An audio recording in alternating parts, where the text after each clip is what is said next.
Coucou les amis, coucou, c'est l'allumé.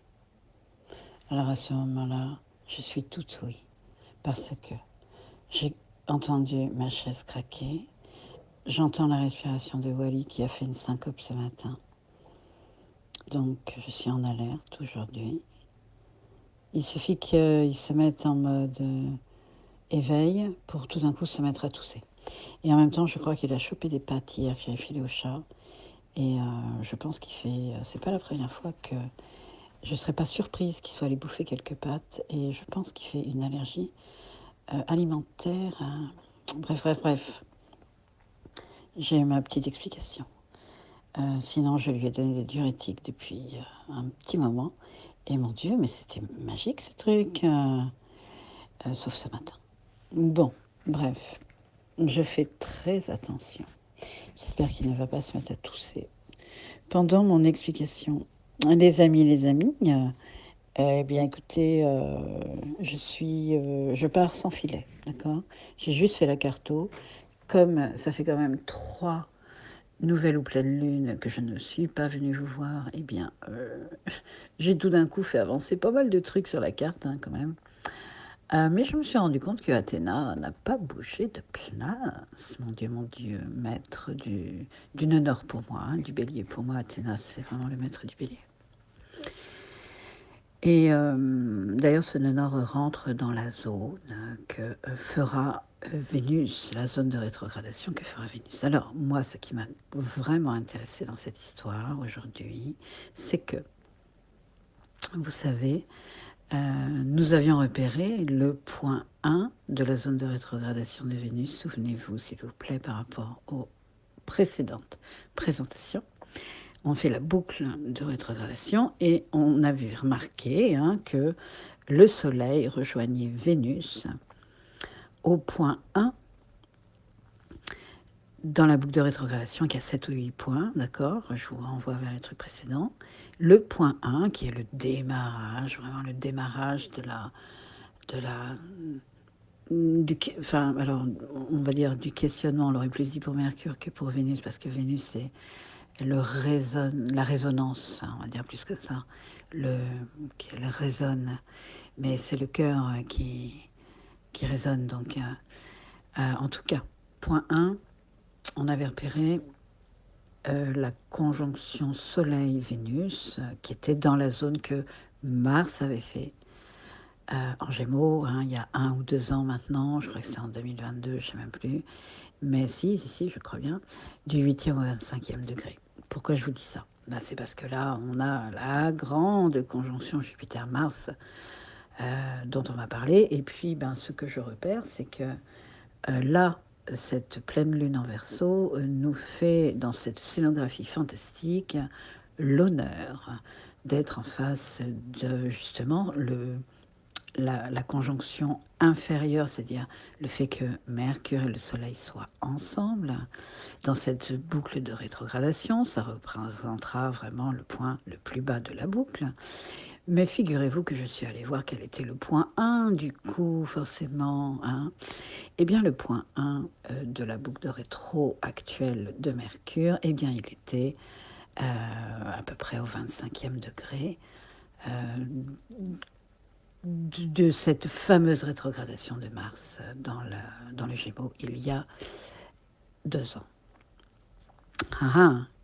Moi, je trouve ça un peu incroyable tout ça, parce que finalement, ces 2 points, les points 1 de ces 2 rétrogradations, encerclent, entourent, cadrent, si vous préférez, la grande conjonction là que nous avons entre Jupiter et Mars, qui va quand même, et qui a déjà fait couler pas mal d'encre. Et moi, je vais vous raconter pour moi ce qui s'est passé. Mais je voulais quand même vous dire qu'il y a donc, par rapport à cette pleine lune, un effet impulse. C'est l'effet Uranus, voyez-vous, puisque nous nous retrouvons carré, les amis, carré à Uranus. Et le carré à Uranus, de toute façon, lui, il nous demande un changement en mode action.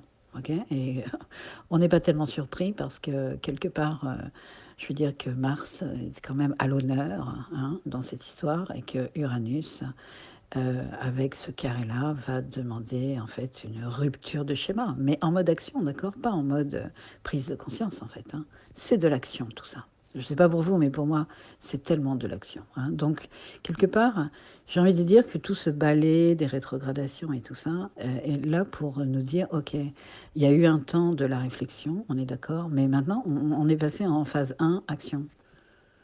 Phase 1, action, voyez-vous. Et d'ailleurs, cette pleine lune, quand on se met du point de vue du Soleil, qui est donc aligné à Mercure et à Vesta, eh bien, marque un point, marque un aspect quinconce. Hein. Donc, le quinconce, c'est les signes avant et après. Et comme, vous voyez, dans un rétroviseur, c'est un peu le point mort, c'est-à-dire qu'ils ne se comprennent pas. D'accord? Ah, Wally. Wally.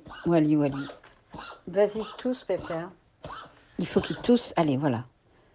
Il faut qu'ils crachent, je veux dire. Il faut qu'ils crachent. Ouais. Ça va mieux? Ouais, chérie. Oh, on n'est pas aidé en ce moment, hein. Je ne sais pas si c'est la conjonction Mars-Jupiter pour Wally, parce que Wally a une licorne en bélier, comme maman. Oui, mon bébé. Ouais. Allez, on crache. On crache un petit peu là. Allez, ma puce, on crache. Ça va? Viens boire.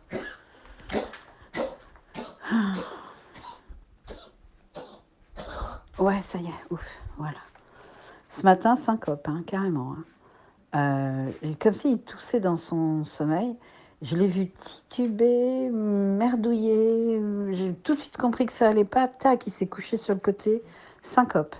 Alors maintenant, je sais comment faire. Hein. Je le prends, je le mets sur le ventre. Je mets ma main sur son cœur pour m'assurer que ça se passe bien, on va dire. Et puis, je mets l'autre main, version des patounes, à l'avant. Et j'attends qu'il se réveille. Et il revient à lui doucement. Et il me grogne dessus parce qu'il croit que c'est moi. Mais non. Moi, j'ai fait ce que j'ai pu. Hein. Bon, enfin, en tout cas, c'est pas rigolo ni pour lui ni pour moi parce que je peux vous dire qu'après, je suis HS totale. Alors, c'est bon, Wally? Ok, chérie, viens boire. Donc, je reviens à la cartoon. Viens là, bébé. Je voulais vous raconter qu'est-ce que c'est que j'ai demandé, puisque j'ai fait des abeilles là, j'ai eu cette chance-là. Et du coup, j'ai pu quand même avoir une espèce de panel et de demander un peu à tout le monde. Alors, qu'est-ce que c'est pour vous, cette conjonction Mars-Uranus pardon, Mars-Jupiter. Eh bien...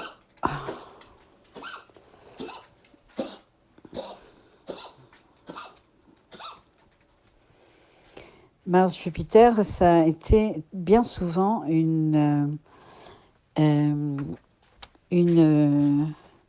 quelque chose qui a grossi, hein, quelque chose qui a pris de l'ampleur, voyez, quelque chose qui peut, selon les sujets de Jupiter, toucher soit, Mars et Jupiter, du coup, soit l'énergie. Moi, c'est ce qui m'est arrivé. Ça a touché vraiment la notion d'énergie, je vais vous raconter.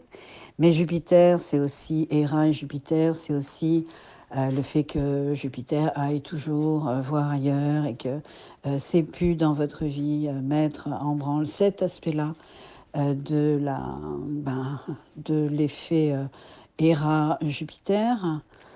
Il y a aussi possiblement avec Jupiter une forme d'alignement parce que lui, Jupiter, son truc, c'est la verticalité.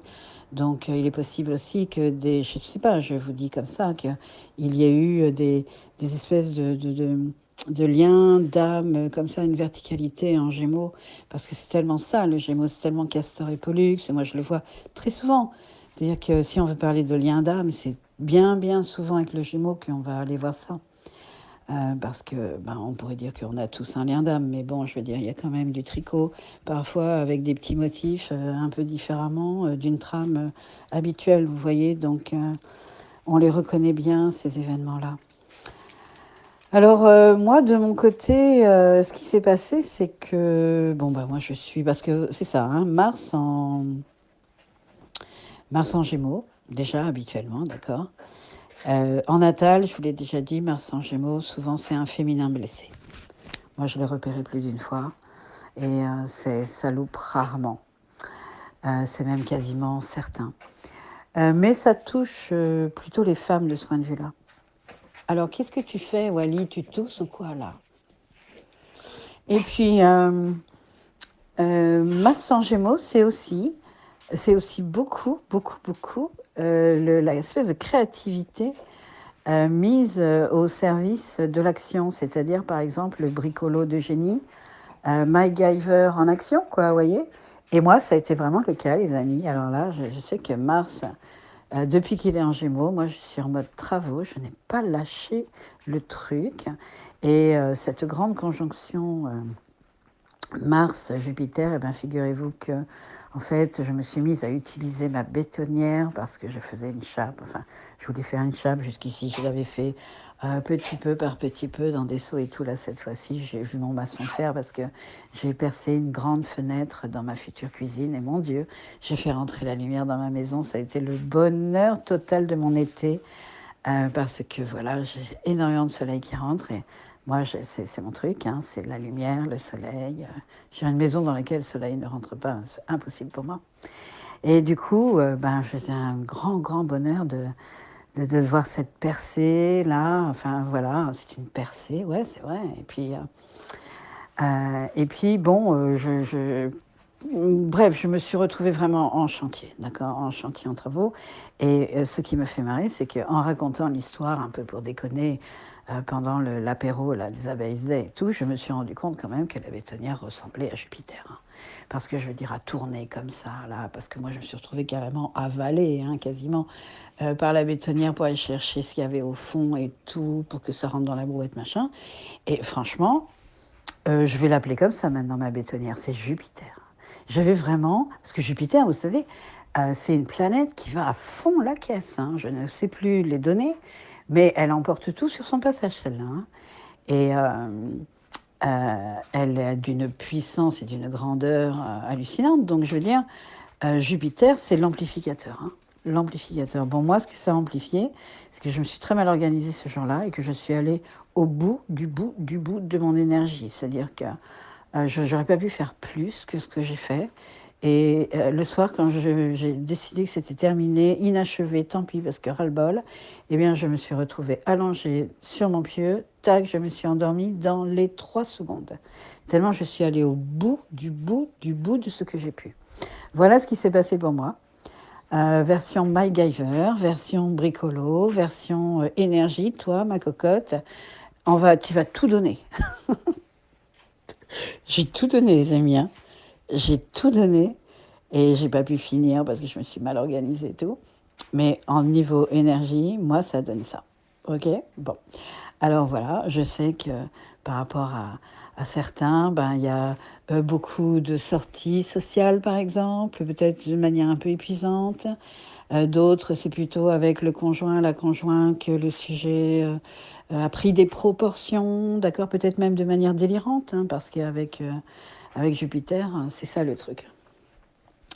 Ok, donc ça c'est de manière un petit peu plus personnelle. Maintenant, si on revient à la carto, ben, vous voyez bien que le point 1 de la conjonction Vénus-Soleil qui marque tout le travail que va faire Vénus quand la zone de rétrogradation de Vénus va toucher eh ben, Neptune, le nœud nord. Vous voyez, enfin, je veux dire, ça va être vraiment un pas chassé, un accompagnement de Vénus pour entrer, passer du poisson au bélier, avec un changement dans nos manières d'accorder de la valeur aux choses ou aux gens ou à ce qui porte je voudrais trouver autre chose que valeur, je voudrais vraiment trouver peut-être l'élan version cœur, non pas l'élan version énergie comme on pourrait avoir, mais ça va au-delà, quoi, parce que je veux dire, Neptune et l'octave supérieur de Vénus, c'est qu'on va être vraiment sur... Enfin, vous imaginez, je l'ai déjà dit, je veux dire, comment pouvons-nous imaginer que Neptune, sortant du Poisson, rentrant en Bélier, vous vous rendez compte quand même de cette énergie incroyable qui va se passer. Parce qu'on recommence pour Neptune, on recommence un cycle entier. Là, il est chez lui, il est en domicile. Et c'est vraiment le... C'est pour ça que je vous dis qu'on passe à l'action, les amis. Là, on n'est plus dans la réflexion, en fait. Hein. Je pense qu'il y a eu vraiment toute une phase d'observation. Et d'ailleurs, on sait que Neptune accompagnera Neptune au moment de sa rentrée dans le degré énergétique du bélier. Donc, je veux dire, là, aujourd'hui, le point 1, je l'ai mis sur la carte. Il est dans cette zone de rétrogradation que Mars avait faite en Gémeaux. Ce Mars en Gémeaux, évidemment, qui nous parle aussi du féminin, de l'être, hein, le féminin. Parce que quand on fait des travaux, et j'y repense aussi, hein, bah, il y a des temps de séchage, vous voyez. C'est comme le fait, je veux dire, il y a un temps de gestation, d'accord. Eh bien, la dalle, il va falloir attendre que machin, que voilà. Et quand vous faites du bricolage, vous savez, il y a une espèce d'intelligence hein, de la matière, de la nature aussi, ouais, parce que c'est le moment de mettre de l'amour dans les choses, hein, c'est le moment de mettre, comment dire, de l'attention, du soin, de la précision, de l'amour aussi. Enfin, moi, je le sens comme ça. Et donc, pour cette pleine lune, on a en Verseau, on sait que la lune en Verseau, c'est un gros sujet, puisque c'est l'ère du Verseau, et que ce Soleil conjoint à Vesta, conjoint à Mercure, eh bien, cet alignement revient à nous dire que ça y est, le temps de la, comment dire, le temps de l'œuvre noire, de la décomposition, du questionnement, du fait de démonter les choses pour les comprendre. J'ai envie de vous dire, c'est terminé tout ça là maintenant. Maintenant, il va y avoir un élan, un premier mouvement qui va être de l'ordre de l'action. Et pour tout ça, c'est le sentiment que j'ai. Donc tout ça prend racine en Gémeaux. C'est cette fameuse rétrogradation de Mars en Gémeaux qui est allée l'initier, d'accord, initier ce masculin, initier cette énergie vitale, initier cet élan de telle manière à ce que on soit rassuré sur le fait que l'élan soit juste, d'accord, et qu'il soit allé chercher dans le signe de la Balance en face, c'est-à-dire chez Vénus, et ben cette justesse qui fait que l'élan vital en question est couplé avec la notion du féminin, de la patience, de la douceur, de l'attente, qui forme un tout. Qui forme un tout et qui fait que 9 mois après, par exemple, on a un bébé. Parce que, ouais, il y a l'élan et puis il y a aussi le temps de la gestation. Ce Mercure est maître de la licorne en Vierge, ça fait longtemps, hein, elle est passée en Balance, elle revient en Vierge, ça fait un moment hein, qu'elle s'amuse là, qui est conjoint à Vénus, hein, okay. Et donc cette licorne en Vierge, elle, comme je l'ai dit plusieurs fois, elle cherche à articuler une forme avec une pensée de manière à ce que ce soit extrêmement cohérent. C'est sa grande force, hein, articuler une forme avec une pensée. Et là, en l'occurrence, ouais, Mercure est rétrograde, donc on est dans le domaine de la pensée. Penser autrement, réfléchir autrement, comprendre autrement. Mais tout cela au service d'une action maintenant qui se met en place, les amis. Parce que Neptune va entrer en bélier, que c'est une grande préparation et qu'on va aller chercher cet élan d'Athéna, cette sagesse du féminin, cette fois-ci, comme le dirait Luc Biget, du bon geste au bon moment. C'est ce féminin-là, Athéna. Le bon geste au bon moment. Le bon élan, en fait, vous voyez.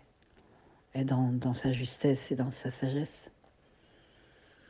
So, c'est ce que je nous souhaite. Et mes amis, j'ai envie de vous dire, allez-y, action. N'hésitez pas, n'ayez pas peur. Soyez dans le courage, puisque courage vient du mot cœur, et que finalement, on nous demandera tous d'avoir une certaine posture héroïque, hein, les amis. So, comme je disais aussi, c'est vrai que pour revenir un peu sur le sujet de la non-dualité, dans la mesure où tout est un, et dans la mesure où étonnamment nous sommes uniques, on a envie de dire, on va la jouer cette couleur. Ce son-là, cette note de musique, comme dirait Franck Lobvé par exemple, on va la jouer. On va vraiment la jouer. Puisque c'est l'occasion unique. Ok. Voilà, donc mes amis, je vous souhaite plein de courage et plein d'élan pour agir dans cette justesse d'Athéna. Et je vous dis à tout bientôt. Bye bye. Ciao.